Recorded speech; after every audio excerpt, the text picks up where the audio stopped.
নমস্কার। ৩রা মে ২০২০ থেকে আবিশ্বের কবিদের কবিতা পাঠ। বৈদিক যুগ থেকে অধুনান্তিক সময়ের পৃথিবীর সব ভাষার কবিদের খোঁজ এবং তাদের কবিতা পাঠ, চিরঞ্জীব ভালোবাসা, সামান্য স্পর্শ।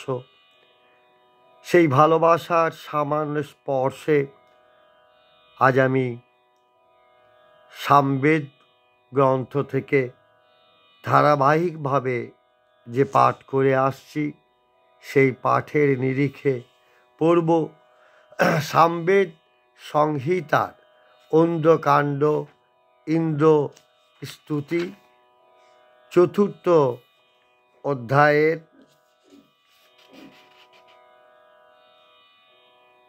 ৫ম খণ্ড, মন্ত্র সংখ্যা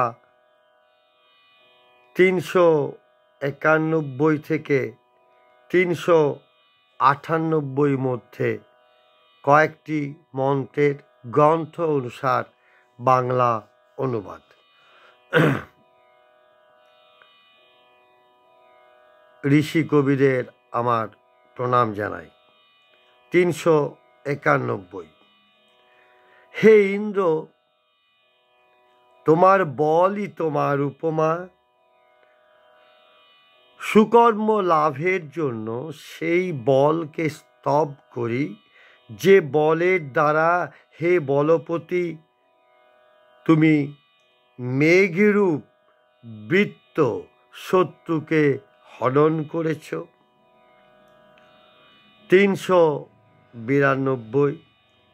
হে ইন্দ্র, সোমপানে মত্ত হয়ে দিবদাস ঋষির কামনা পূরণের জন্য সম্বর হত্যা করেছিলে, এই সেই সোম তোমার জন্য প্রস্তুত হয়েছে, তুমি তা পান করো।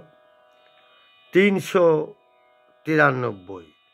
হে ইন্দ্র, তুমি সকলের প্রিয়, সকল যজ্ঞ জয়কারী, তুমি অগোপনীয়।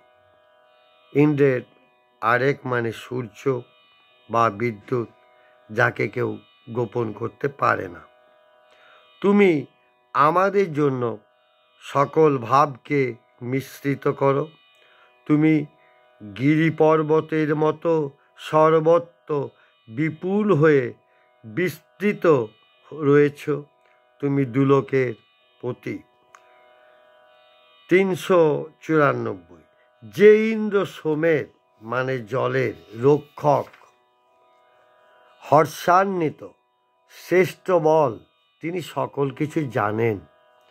তুমি যে শক্তিতে নিঃশেষে শত্রু ধ্বংস করো, তোমার সেই বল আমরা কামনা করি। ৩৯৫।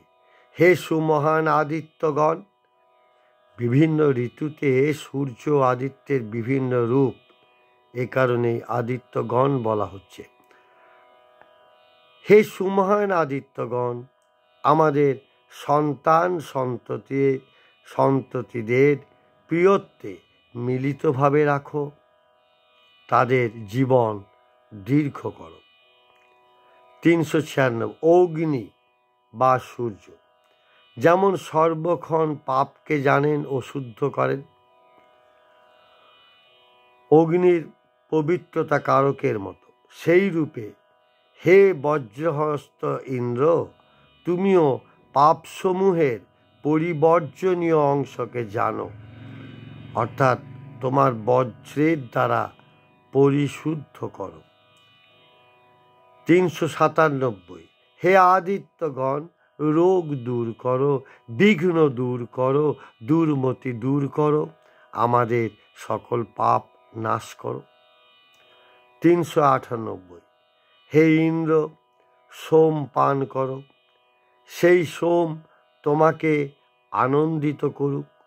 অশ্বরশ্মির দ্বারা সকল বস্তুর অভিভবকারী হে ইন্দ্র, সুন্দরভাবে প্রস্তুত এই সোমকে সংযত স্বভাবযুক্ত মানুষেরা তাদের দুই বাহুবলে পেশনের দ্বারা প্রস্তুত করেছেন।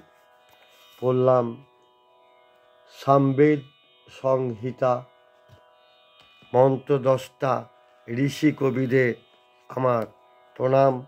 কবিদের জয় হোক, কবিতার জয় হোক, জয় হোক মানবিকতার।